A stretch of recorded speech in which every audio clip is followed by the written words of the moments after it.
Good morning, everybody. This is Jenny Norris, your host for Homestaging Talk Show Live.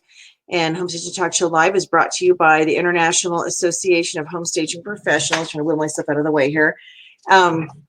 This is I believe, our 68th or 69th show. So we've got a lot of really great past shows that we've done. And for those of you that have just found us or you haven't looked at our past shows, you can find us on homestagingtalk.com.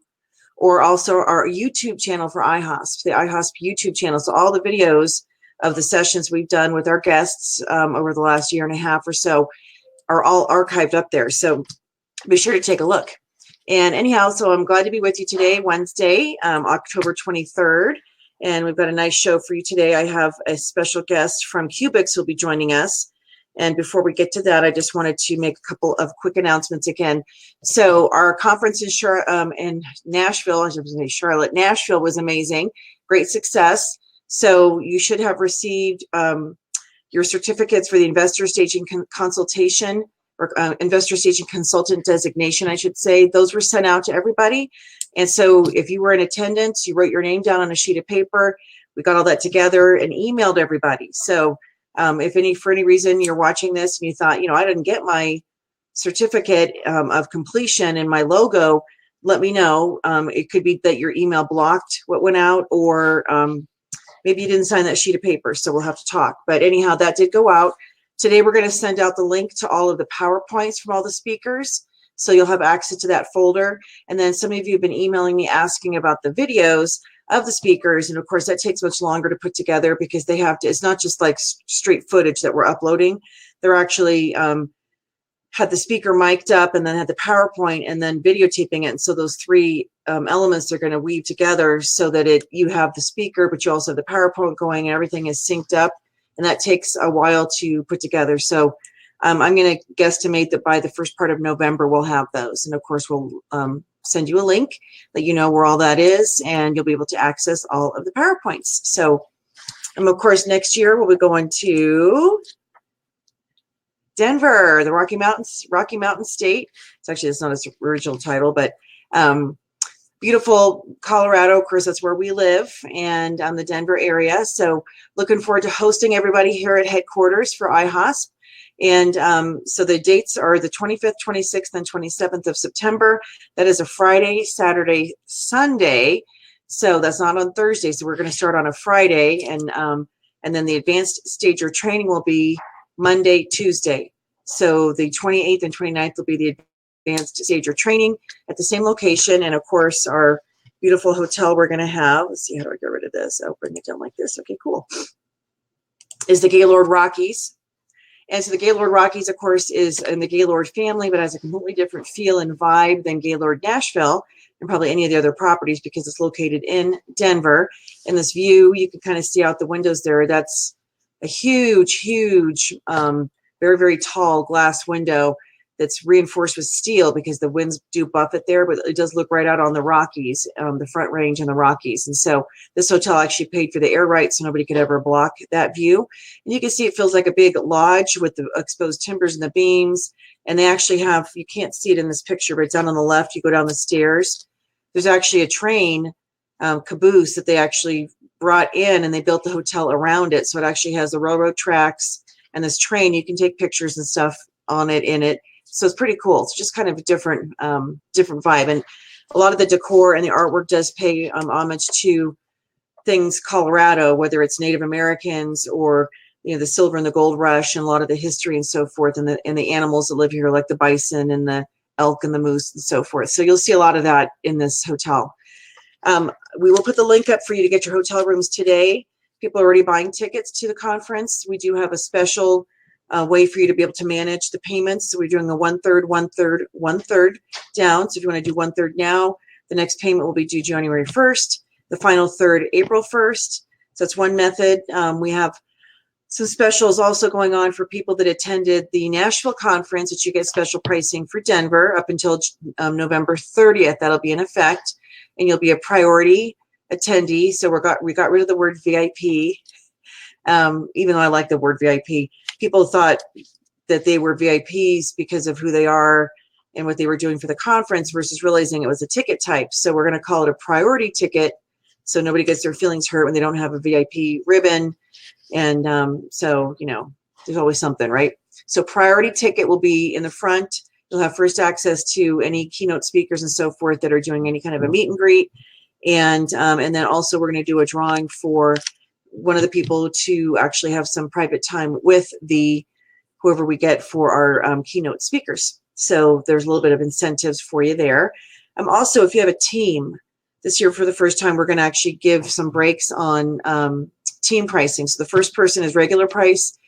Members 2 through 4 of a team have a reduction, and then members 5 through 10 have even more of a reduction on ticket price. So make sure you look for that information, because we want to make it easier for people to bring their team members, because what I've learned from having my own team and so forth is I hear all the information and they're not there, and then I got to go back and then attempt to share what I learned or what excited me to my team who wasn't able to attend. They weren't able to experience it. And so being able to get your lead people there for sure is important for them to get some education perhaps, or even just to understand the bigger picture about what we do, or even as a little reward. So you decide. But anyway, so we do have those ticket prices for you. IHOSPConExpo.com is the website that you can use to register. The site is up on our IHOSP site as well for registration. And we're not doing any kind of call for speakers yet. You guys are so funny. Some of you're very eager for 2020, and I really appreciate that. We're going to wait until we have a leadership meeting in January, and so we'll start identifying how we want the conference to be structured, and we have some new thoughts about what we're going to do. And then based on that, we'll know how many speakers we need. And then also there's some specific topics that we already know we want to present. Excuse me, my eye is itching.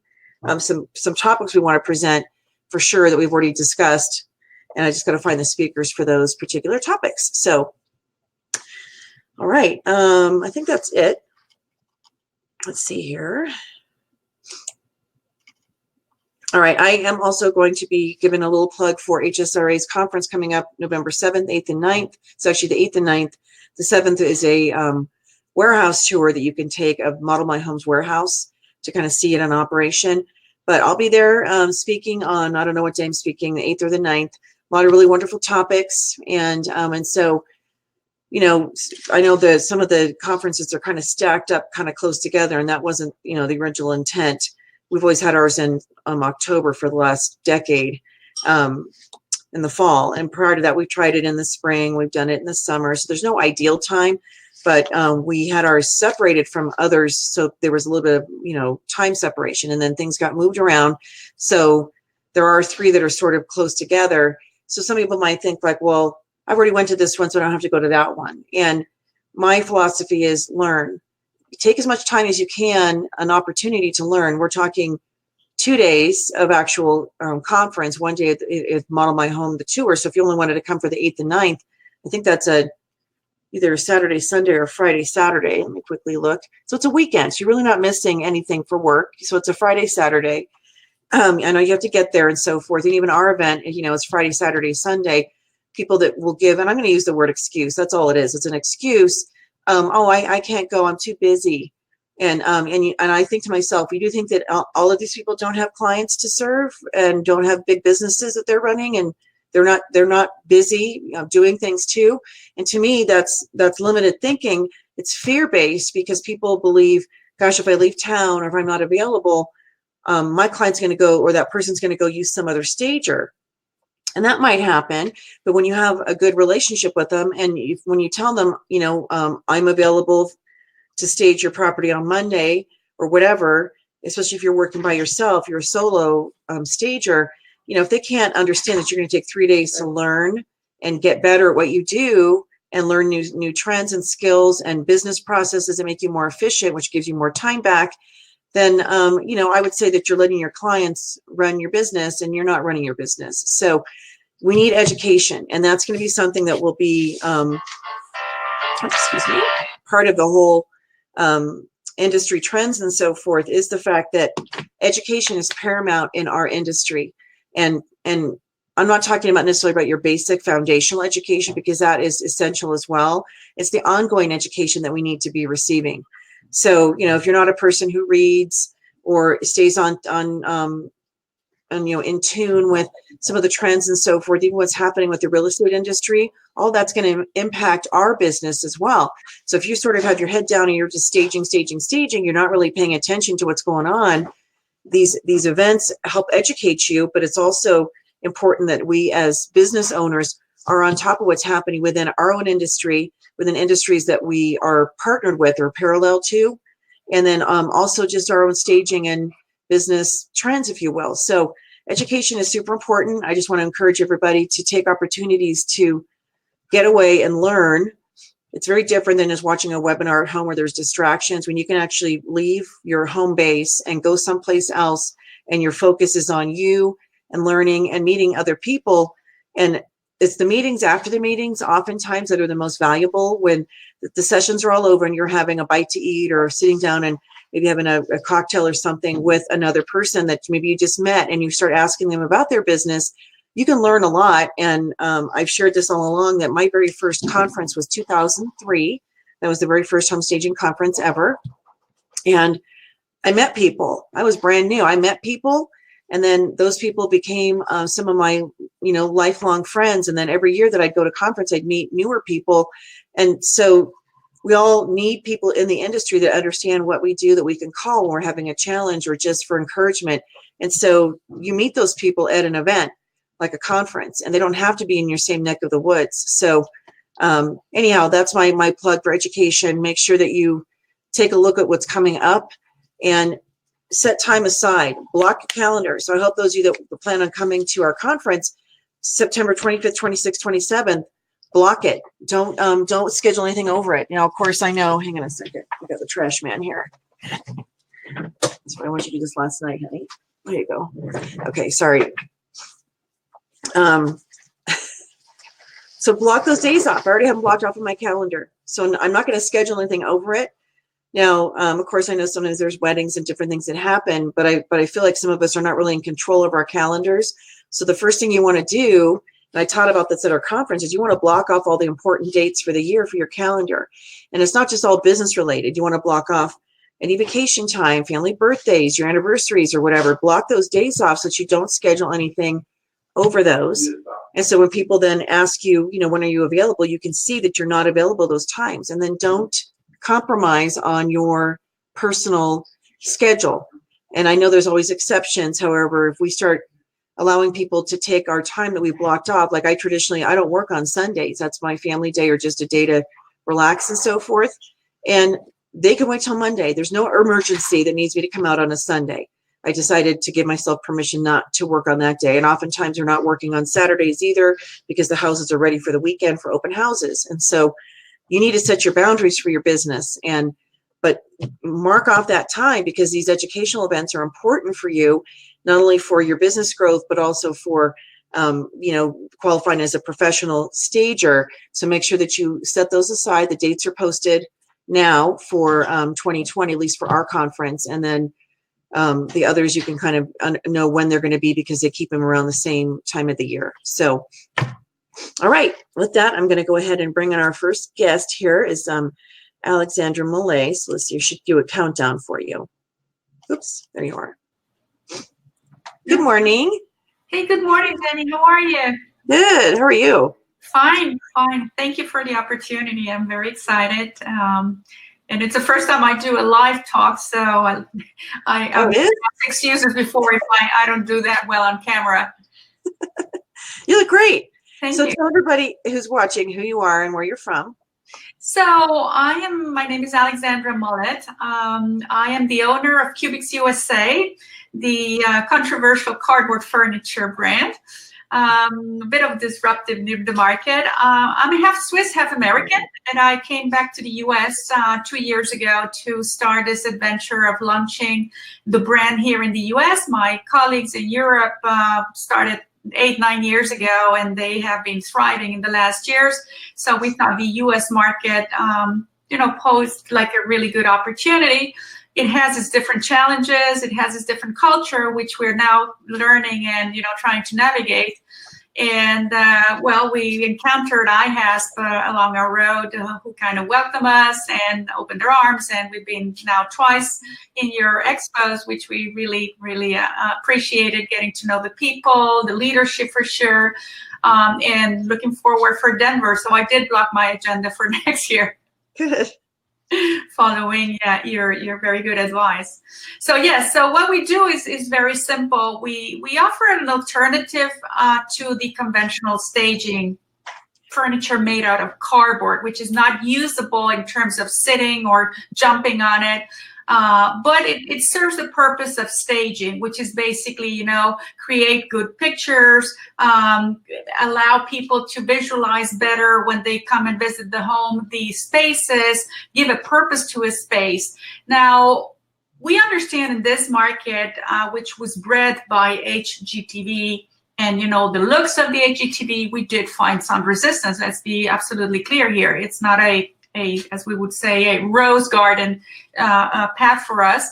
But we do think we can serve a niche market within the market. And of course, it's not a solution for everybody. There is not a, you know, cookie cutter thing for everybody in every industry. There's always niche markets. And we think very strongly in the market of the condos, you know, where increasingly people are seeing difficulty accessing small spaces.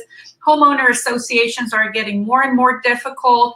So basically condo, big cities, small spaces, big houses, do they go with cardboard? We do that in Europe and it goes very well. But I think here it will take a bit more of adaptation.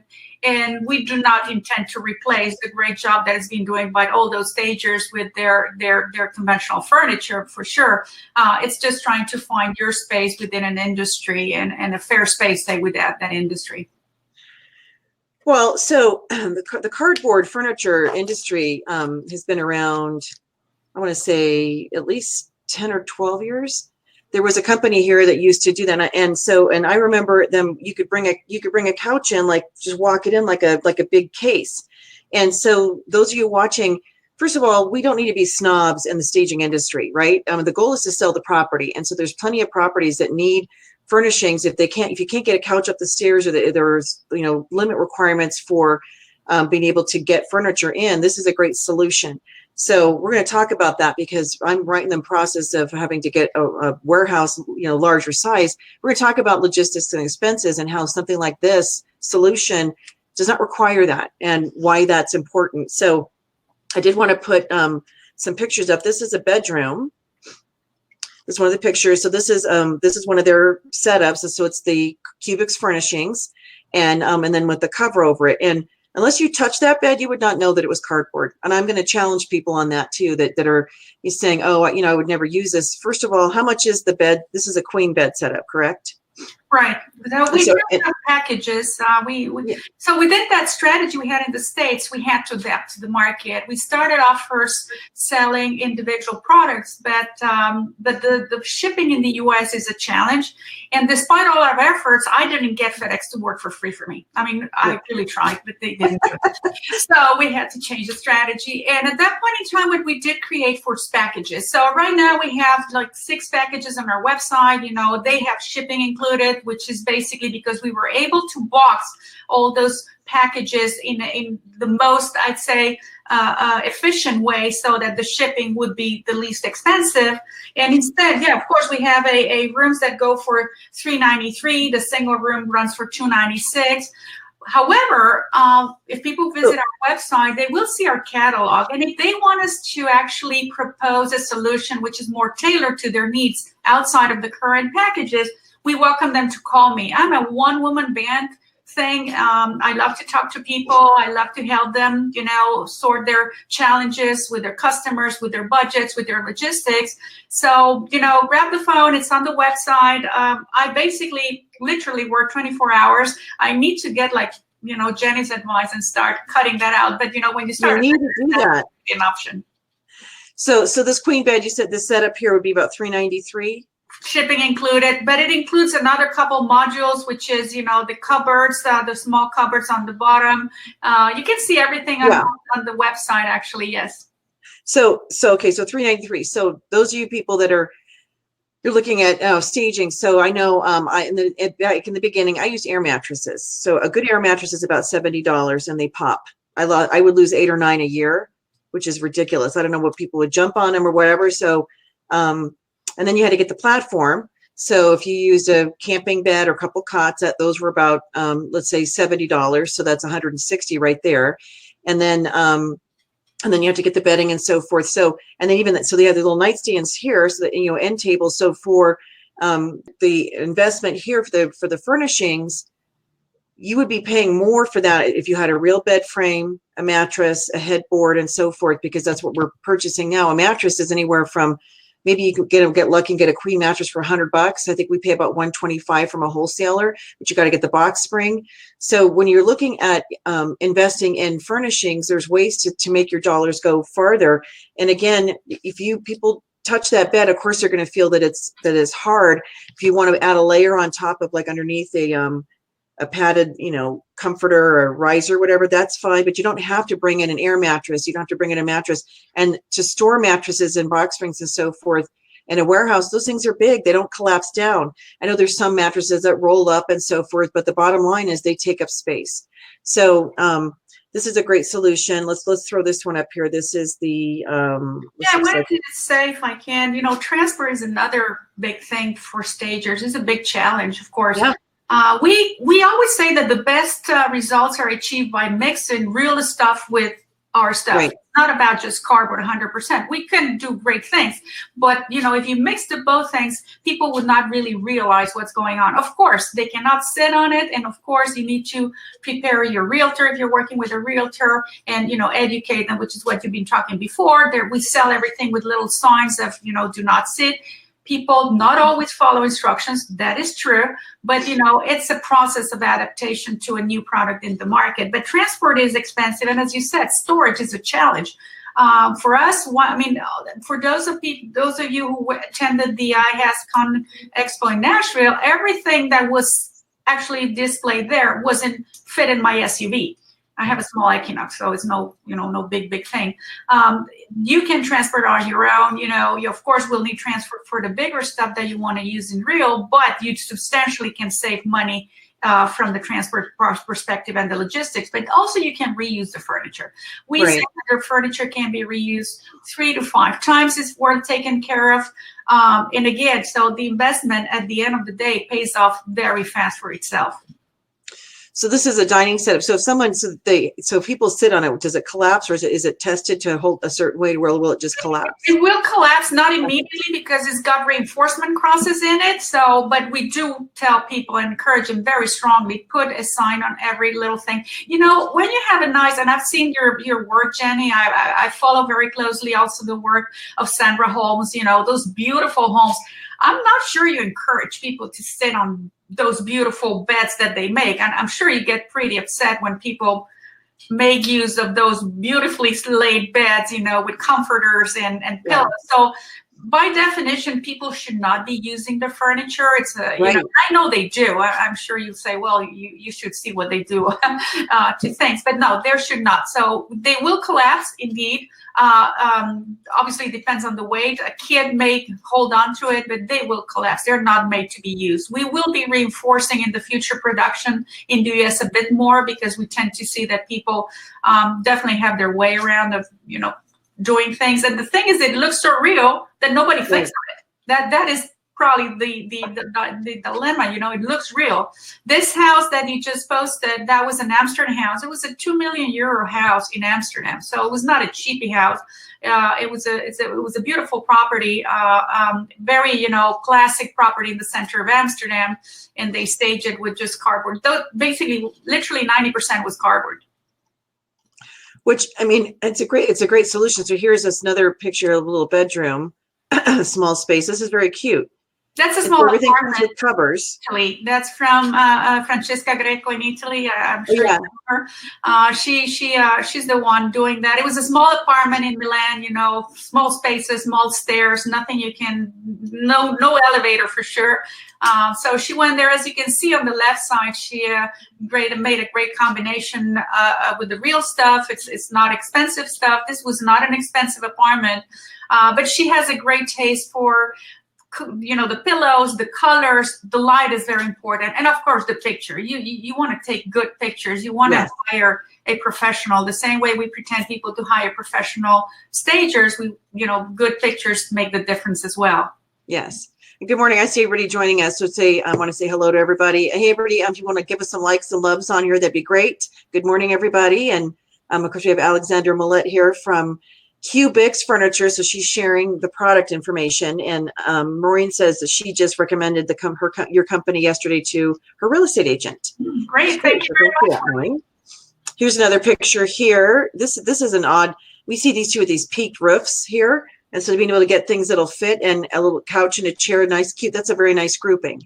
That's a very nice grouping. That was done for a property developer. Happens very often in Europe. They will sell the houses not finished, no floor, no paint, right. no nothing, and you have to come in there, and people still want to see what can I fit. And this one is, as you said, is a great example. Those roofs which look very uncomfortable, but then you can definitely fit a living room easily. It really changes the appearance of a construction site, almost feeling which had at the beginning. Yes. So this is a very cute one too. Yeah. Yeah, and then I was trying to see if you had the pictures of did you do the kitchen cabinets and so forth? We have brought the kitchen to the U.S. Okay. I know Barb is a great fan of our kitchens. The reasons we have decided for the time being not to bring kitchens to the U.S. is because the U.S. has an extremely high culture of very nice kitchens. I mean, the best kitchens in the world are probably in the U.S. In terms of layout, of size, and of features. I have never seen a house without a kitchen in the U.S. Right. Not even at promoter level. Project developments, they sell you the kitchen. It is what it is. They do great jobs. So in Europe, it's different. First of all, because if you rent an apartment, you move with the kitchen. Right. That sounds absolutely crazy. It is crazy, and that's the reason. It's a trend that's changing. But that was the first initial idea of Cubics, was to make kitchens. That's what the first products, which then evolved also in other furniture. But the kitchen in Europe is, especially in the northern countries, in Germany, in Holland, those countries where you actually move with the kitchen. No houses are sold with a kitchen. You want to show people, the spaces. In the States, we have not seen demand on that. We could see it in the area maybe of what you call utility rooms, laundry rooms, but those are not rooms you would in priority go ahead and stage if there is nothing. You would concentrate on living room, dining room, and bedrooms. I'm sure with considering the number one customer concern is budget. You've got to probably choose your battles as a stager when you propose a customer solution. So it's not going to be the laundry room for sure, or the utility. But I have been asked if I could bring a refrigerator. Like, people just think like, and I'm like, I don't have refrigerators sitting in inventory. So what she's talking about, for those of you that aren't familiar with the European market, so what she says, when they take the kitchen, they literally take the kitchen, the cabinetry, the appliances, everything. So when you move in or are looking at a place, and the people who've moved out, the kitchen is a shell. And so you have to then bring your stuff. My first question is like, how do you know that your stuff's going to work in a kitchen when you came from one? Are all the kitchens identical in Europe? So you know that this cabinet's going to work here. So you have to reconfigure it every single time. It's just so, like, the concept is so different. But I think you guys came up with a genius solution for not only for stagers, but just anybody who's trying to visualize what could go in a space. And so, I mean, I haven't asked for washer dryers. I haven't asked for refrigerators. Those big appliances, that's something that you might think about. But you're right that most kitchens here are intact in a house. Even the really crummy houses have a kitchen. And so somebody might remodel the kitchen, but it'd be really rare that you wouldn't walk into a shell. So, yeah. We did a few months ago an experiment here in South Florida. I paired with a realtor. He had remodeled a house and had it empty. And I said, well, let me just, stage it and take some pictures. And he had this horrible hole in the kitchen, which belonged to both the range and the refrigerator. And I'm like, oh my God, how did you ever not think of, especially in the States, this is actually, people will not see too much value, because you walk in and the first thing you see is this hole in there. It's like, oh my God. So right. What I did, and it's basically what we do. I use 4 of our cabinets, which are basically the size of a double-sized fridge, and I put that there. People would not notice. I mean, and they were the cabinets, the ones you actually see on this picture here on the right side. If they're put vertically, they have the same height as a counter height. So those are the ones I'm using for, you know, for telling people we will for sure take your advice and, you know, try to also bring those because they're really nice. And I already have the box exists. So what we need to do is the printout to be brought over. So people, you know, because it is true, the kitchen is important. And so many times you see people don't want to put the appliances because it costs money. And this is a solution for that. So I will definitely say that buyers want to pick their own. If I buy something, so even if they do like an allowance for an appliance, you're right, you're showing them with this ugly hole with a big pipe sticking out or whatever. It's not attractive visually. And so people that are on listening. So I see Leslie and Paula, Maureen, Karen, Kelly, Jill, Catherine, Betty, Carol, and Virginia. So hello everybody. Hey, share the segment out. Give us some likes on our page. Comment and let us know. Let Alexandra know too. Do you guys ever get asked about appliances that may not be in the house because the seller took them with them? Because not everybody leaves their refrigerators, and then you're left with this hole. And would that be useful to have a prop, if you will, that looks like a refrigerator or even a washer dryer for these empty houses? And I know that I've been asked multiple times for them. So give us some feedback. That would be awesome. All right, let's throw this next picture up here. Let's see. I did that one. Let's see. Oh, they're all over here. Okay. I did that one, that one. Okay. Oh, these I haven't done yet. Okay. Let's see. Let's throw this one up. Those are examples of photos that are stylists in Europe. This is for commercial units. This is actually a picture taken in Zurich. Zurich is a very it's a very challenging market. It's got some inventory out there on the commercial side. And this is one of our stylists. She went into staging an office. The offices are pretty hard because usually office spaces are big. And Bride has a hard time figuring out the number of, you know, desks or workstations that you need to include there. This is a great example. This is very, very simple. I mean, this is the same table as the dining room with some, in this case, I think she used old computers. You can use the Props America computers, which serve for the same purposes. They're really good. And the cupboards, one on top of the others. You can stack them or put them one side to side. So as you can see, the mix here is great. I mean, some real furniture.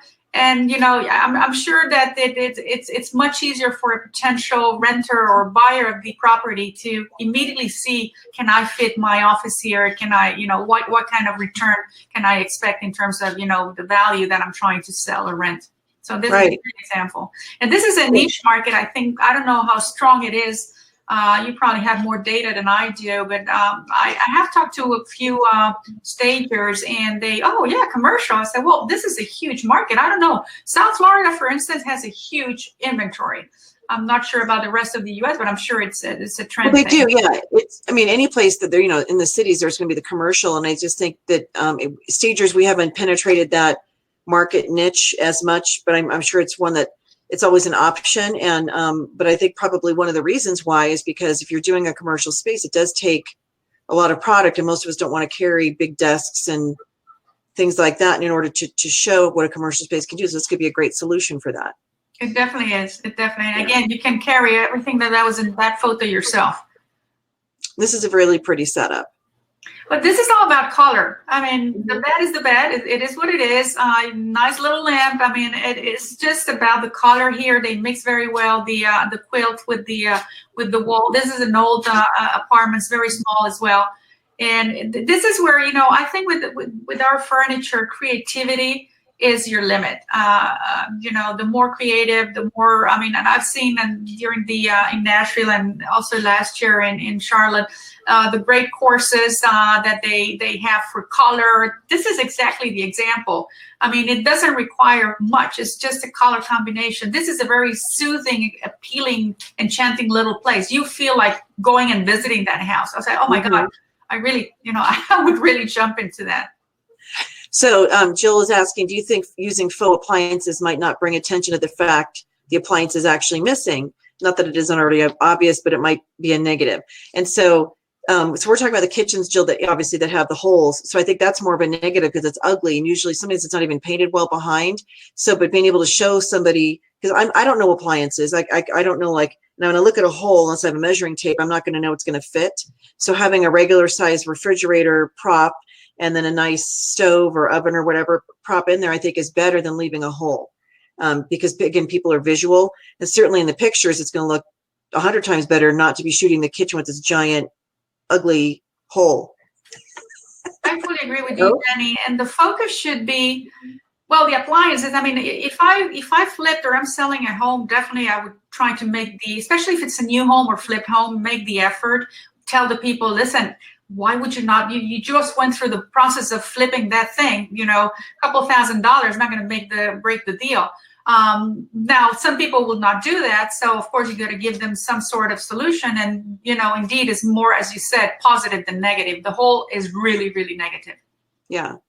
And then, apartment units, this is a cute little dining set. So you could even do the table and put 4 real chairs. So you can mix with the, so if you have a couch that you bring in, you can actually have 2 real end tables. I can carry those in myself. I don't need movers. I don't need a truck to carry those pieces. And I can fit those in my car, a couple lamps, get the bed set up. So not only when the client is on a budget, we all have these people that are like, I only want to pay X amount for staging. And then we all know, well, gosh, if I have to bring a whole, I'm like, just for my business, just bringing a truck, getting the truck to pick up and remove, just to round trip, that's probably about $600 between the truck and labor. That's a lot of money. And so if your business isn't where that's going to support it, or the client's like, I only want to pay X amount of dollars, they still have to be reasonable, but between your time and the items you're going to be bringing in, the furnishings and the decor and so forth, this would allow you to possibly be a little bit more budget friendly and still have a look. And so you could have, like what I like about the dining room table, the pedestal, you have little cubes you could do, use those, and there are those cushions on top of those in the picture? Some people put cushions, some people put actual pillows. They use them to match the colors. We do have them with slip covers for those that don't want them just barely white. So we do have the slip covers we sell are basically in 2 colors, the off-white and this gray, little dark gray. It's 2 very neutral colors. They combine perfectly with any other color palette you may have, already in your let's say pillows and accessories. So this one's where it's sold bare. I mean, this is a modern house. They wanted to make it look modern, so they left them white. But in the website, you'll see other pictures where they do have actually slip covers. The seating modules do have slip covers by definition. Those do not come bare. Yeah. And so she likes the idea of a concern that the message to the buyer is, I'm not supplying appliances. Well, they're going to know that anyway, because if a seller moves out with their refrigerator, doesn't leave it behind, the buyer's going to have to bring it in, or there might be some sort of a concession in the listing. But even with the concession, you're still looking, it's the visual that this really helps with. So it is that situation where either the seller's not supplying it, they took their pieces, or they want the buyer to be able to pick their own. But this is for the visual to show what's going to fit versus just having the holes. So, and I think washer dryers too, for a lot of people, because you just have an empty room with like a, gas hookup or electric, and then the water, to be able to kind of show it more finished. And I have been asked a lot by people who want that, just to not leave this empty space. So I think that's definitely beneficial for sure. I fully agree with you. And again, the black hole in the kitchen looks much worse than something that's not there. Of course, you're bringing attention to it, but the black hole will definitely pop out. Right. Pop out. Yes. So it's a great solution. I mean, again, and we don't cater for everybody, but we do cater for certainly a niche market that appreciates, especially most those customers which are much more budget concerned than others. And we have somehow to walk a bit away of the correlation between high price and better quality, and it doesn't always work, I know, but you have the clear example of IKEA. I mean, maybe because we're much more sensitive back in Europe to the IKEA story. We have a recent example in the US with, I'm not sure it's reached everywhere, but the Aldi German supermarkets, where the quality is the #1 thing they bring, but the prices are incredibly adjusted, and they're actually creating havoc in many of the, competitors around them, because they cannot compete. So, right. Sustainability and price are the new keywords people are looking for, and we are trying to fill that market need. I agree, and I think there's ways that, so a typical bedroom for renting, people will have either like a room charge or could be by the piece. It's usually right around $3 something when you put the accessories, the bed, everything together. You say that the setup would last 4 or 5 times people take care of it, so you're saving there. So again, there's a way to make the furniture work, and there's a lot of stages that you're new, you don't have a warehouse space, you don't even have money to get a bunch of stuff, and let alone store it and have to deal with all the logistics. And so this is a way that you could actually stage using combinations of different pieces and looks and so forth, some real, some of the cardboard, and be able to do this out of your vehicle without having to get movers in a truck and the logistics side, and be able to do some of these properties. And anybody that's ever had to haul furniture upstairs because the elevator was too small to fit a sofa, which, we made that mistake. You're dying. That stuff is bulky, it's heavy. And there's a lot of properties here too that they're popping the top of some of these older, like 100-year-old houses. They're popping the top, and so you get the roofs that are peaked. But even trying to make a turn, trying to get a box spring up the stairs to make the turn. There's been 2 properties recently where we could not get it up the stairs. We had to leave the box spring. And then I'm like, now what? Do I bring another mattress? What do I do? How am I going to make this bed look normal because it's now this far off the ground because there's no mattress or there's no box spring. So these are things that it's not only a solution for cost affordability and ease of transport and so forth. It's also a great solution for houses or properties, condos and so forth, where you have access issues, and they expect you to bring, make it look like a full-size couch and these different things. So how are you going to get things up there? Now, it's not my problem when the person buys the place and they have to get their stuff up there, and they have to figure that out. I remember my sister, my twin sister and I had these beds in high school that were like the captain's beds. They were wood and they had the drawers that came out. And so when we moved away, my mom gave these beds to my sisters. And so one of them had this, I guess it was an apartment or whatever. Maybe she was giving it to her son, but they could not get this thing because it was this big wood thing. They could not get it. And they literally cut it in half. They cut it in half and then hoisted it up into the window and they put it back together. Oh, and so, we cannot do that with our staging stuff, right? And so it's not my problem with the buyer coming in if they can't figure out the logistics. We're there to sell the property and show what the room will fit, and then they're going to have to figure out how they're going to get their stuff in there.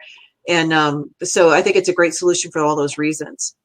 It is, again, and there are niche markets, and it's not for everybody. We do fully respect that, and we do fully understand that. And I think we are somehow the small brother or sister of staging. And let me pong back. So if attracting the customer or starting from the internet is the thing, you do have to attract your customer with the pictures. We discussed before, but virtual staging was at the very beginning would look like the attractive thing. It's fair enough that it shows very well on pictures on the internet, but there is a negative psychology triggered when you walk into that house. And I fully endorse your position in respect to that. What is remember the WYSIWYG thing? What you see is what you get. Bit the same thing, we show the same way in person that on the internet. We just have to have a better budget-friendly solution. And again, it's very much about the stager creativity, how well they can work around a cheaper solution and still deliver a great result for their customer. So Maureen was asking, have you designed any small scale outdoor pieces for a condo balcony that could be waterproof? Waterproof, water and cardboard. Like you just like laminated or something? No, we have not yet got into that. Maybe it is an idea for the future. I have seen. I've seen on internet actually some of our customers in Europe staging a terrace, but they do it for the day. Then it comes in. And they do it for the picture as well. So, the people can't see how big, because when you take a picture of a terrace, it's really hard to know if it's really big or really small, if it's empty. So I have seen that, but we unfortunately do not yet have such a product. Well, and here in Denver, we deal with, a lot of places, wind. So I have a condo that I staged, and we put a sectional, 2 chairs, little, accent table and pillows and so forth. And that stuff was just blowing everywhere. Now it hasn't blown off the roof, thankfully, but it was like in this wind tunnel where we put it. So my husband, it's his listing, so he moved it. So I'm hoping that where it's right now, it's a little bit more secure. But I've actually had pieces go. I mean, I go to pick up and I see my chair like two rooftops over downtown. I'm like, Oh, I'm not going to get that one. no, and Yeah. not a friend of cardboard and corrugated materials. But Yeah. at the end of the day, in that respect, you do have great stuff out there today, which is not very expensive for the terraces or the outdoors. We try to concentrate on the indoors. It's hard enough that way. Well, I think probably that what would be interesting to see if there's any kind of a line that was like a collapsible outdoor because of the storage. That stuff's bulky. I do charge a premium for my outdoor items because they don't have a long life. So, I mark them up because I know they're not going to last very long. So, but this is a great. So, anyone have any other questions for Alexandra? So I think people are saying like the appliances and then even the furnishings, people are saying it's going to become more useful. And I feel like when you come to our conferences as well, people can touch and feel the product, because it's one thing to see in a picture, but I challenge people to look at pictures. A lot of the people so I think I first met Cubics at our IAHSP conference in Rome, right? Yeah. And so a lot of people in Europe use this because they don't have elevators in these old buildings. They don't have the capability to haul giant furniture up these stairwells as a stager. Now, homeowners might bring things in, but they live in these places for a long time, perhaps that's their choice. But for staging, we're just physically, it's almost an impossibility. And so they use this product a lot. And I would challenge any one of us to go look at some of the pictures online. And, sometimes you can tell that they're a cardboard piece, but other times you're like, that looks, you cannot tell because the way they've added accent pillows on the couch, the clean lines are mimicking what we have as far as the contemporary style. And I always go back to, did the property sell? Did the property sell? So when the property sells, we've done our job. That's the whole goal. It's not to showcase our stuff. It's not like, oh, your couch is crappy and that one's better. And my whole thing, it goes back to, did that house sell? Did it sell at a great price? Did it sell in a short amount of time? That's the goal of staging. It's not to be all about that person has nicer inventory than this stager. It's always all about, we don't know the person's budget, the client's budget. We don't know the circumstances surrounding that particular staging. So when people compare, it's not an apples to apples comparison. And it's not about the stuff, it's about the sale. Did the house sell? And so this is a product that works to help the houses sell. So I feel like some people that might be like, oh, I would never look at that, or I'm not interested. We need to open our eyes because it's a solution for storage, for transport, for cost affordability, and also for like the small space staging. So let's take a look at everything that's out there that's available versus telling a client you can't do it, or finding yourself hoisting furniture up a stairwell because you can't get your stuff in an elevator. I think your next phone call would be to Alexandra. No, you're absolutely right, and I'm going to hire you as a salesperson. Yeah. But you're absolutely right. You tapped on all the important parts, and again, sometimes you can mix big stuff, which is what we tell people. The big uncomfortable stuff, you may want to use cardboard, and the smaller stuff, easy to transport up and down or through little spaces, because that's what really makes. We staged our first house here in the U.S. It was a property of ours. We flipped.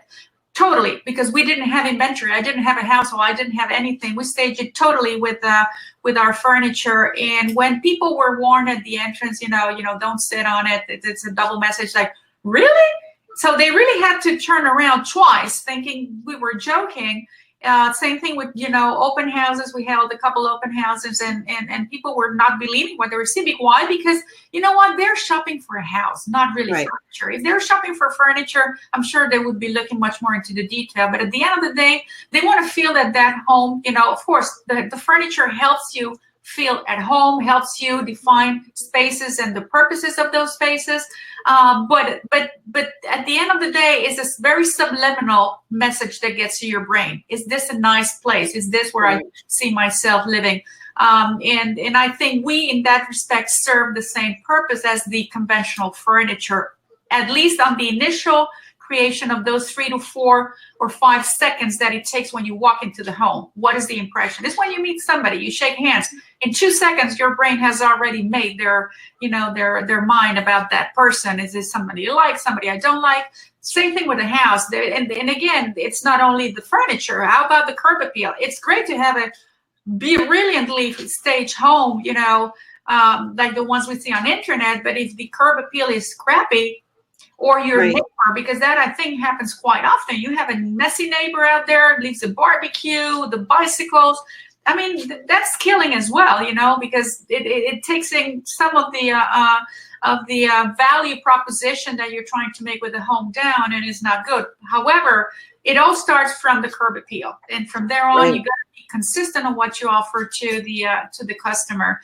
I don't know how much curb appeal can be changed by stagers. I'm sure we have a say in that respect, and maybe you, Jenny, can talk more. And I'm sure you do have you voice out your opinion to your customer if you find somebody doesn't have something in front of them that, but definitely it starts from the outside inside.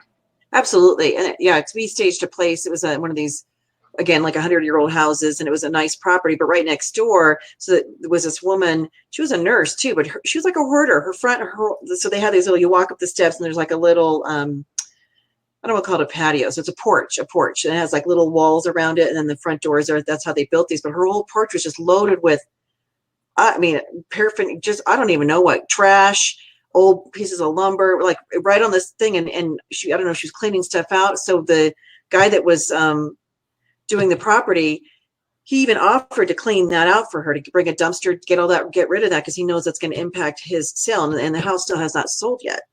And I think that's a big factor of having to deal with this person next door. So you're right, curb appeal definitely matters. And I would look around to see, the neighborhood, if there's a pride of ownership or a bunch of junky cars or whatever sitting out there. So yeah, so that's great. So now where are we going to see you next? We're going to see you, of course, in Denver, and then Portugal, hopefully. Oh, whoa. No, I think my colleagues will be in Portugal, my European colleagues for sure, and the Spanish ones for sure as well will be present there. And we will try definitely to come to Denver. We're trying to make it to HSRA in Dallas. Our budget is very tight at year end. And we didn't expect it. We met them at the conference in Nashville, which was very good for us to be able to meet them and talk to them. So we're trying to make it there. And yes, and we keep growing in that respect, trying to be as present as we can and make it known. I'd like to answer Mrs. Maureen Farr. She's asking if we have storage bags. We do. We do sell a customized made storage bag, transport bag, as we call it, the carry bag, specifically because it also stores, and the storage here has to be done properly. It's still cardboard. You don't want to, bend it too much. You don't want to bang it. So you need to take care of it in transport and storage. So we do have a bag, can be found in our internet site. We serve Canada, but of course the prices are different because we got to clear customs, and there is an extra for delivering to Canada at this point in time.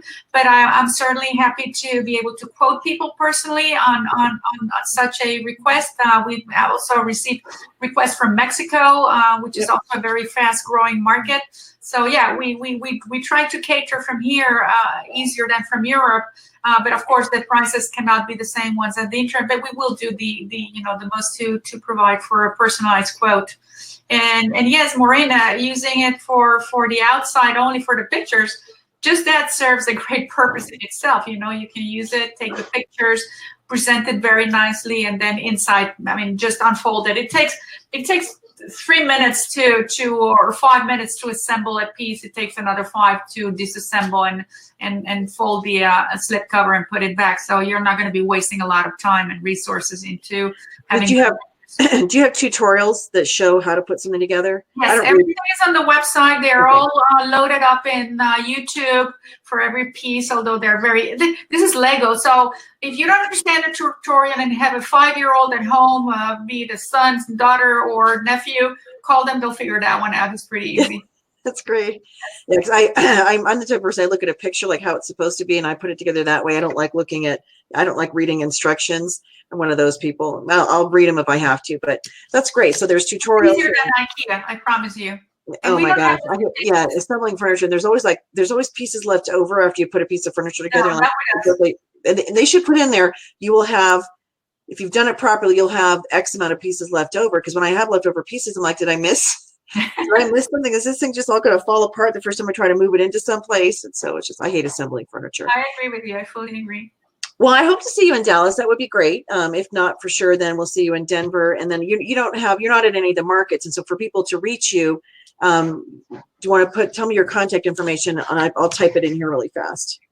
So my number is 954-864-6669. That's my direct phone number. I answer that. And the website, my email, you can do it at wecare@cubicsusa.com. WeCare. Oh, we care. WeCare@cubicsusa.com. Did I get that right? I did. Okay, good. Awesome. Well, thank you so much for being on the show. You did great. Thank you so much, Jenny. I want to take this occasion to thank you and the entire leadership of IAHSP for having accepted us and allowed us to, in this case, present our product. It's very important for us. It's really a true help. And it basically, I'd like to maybe, elevate a bit your professionality in that respect. The issues I've had with some other, in terms of trying to get our product out there. But I do appreciate the space for diversity that you have made in the association, and very specifically for allowing me to talk directly to the people, because it is hard, and I do believe it's a fair chance that you're giving your associates to know an alternative. I mean, you didn't take a decision up front, and I think this is probably the right approach. Absolutely. Yeah. There's solutions for every type of property, and people have they run their businesses different ways. And it does provide an alternative, not only for the cost, the storage, the transport, and the logistics. So I think it's definitely something people need to take a look at, and keep telling yourself, or saying to myself, I would say the goal is to sell the property. And of course, we want the properties to look nice, and there's definitely ways to mix and match these things in. So, we definitely appreciate our partnership with you and having you as a vendor sponsor and supporting our members in our events. So we really are grateful for that too. So thank you so much for that. Thank you very much, Norris, and thank you to everybody who had attended and was here and paid attention. Really appreciate your time. You bet. All right, well, so say goodbye to Alexandra. Bye, everybody. All right, and so okay, let's see this here. There we go. So we love our vendors. We love our companies that are aligning themselves with our industry, and there's solutions for everybody. Whether you're just looking for decor and accessories and so forth, you want to get into the furnishings piece of it and things that will be more friendly for your budget and make it stretch and go farther. And so go to their website, cubicsusa.com, and you'll be able to see the different lines that they have and the pricing. And of course, they do have some promotional incentives and so forth for our members, which is really great. I was going to talk about warehousing, but our time is almost up. So I think I'll save that for next week. We're going to have Joseph Hecker. He was supposed to be on as well today, but he got stuck in Houston at the airport last night. He got grounded there. I think they missed their connection. So we're going to have him on the show next week, and we'll talk about Scan Unlock as far as what's happening with that and how we can use it as a stager for our business in order to be able to either get more business and referrals, but also to possibly sell our inventory as well to our clients. So it's a really great product.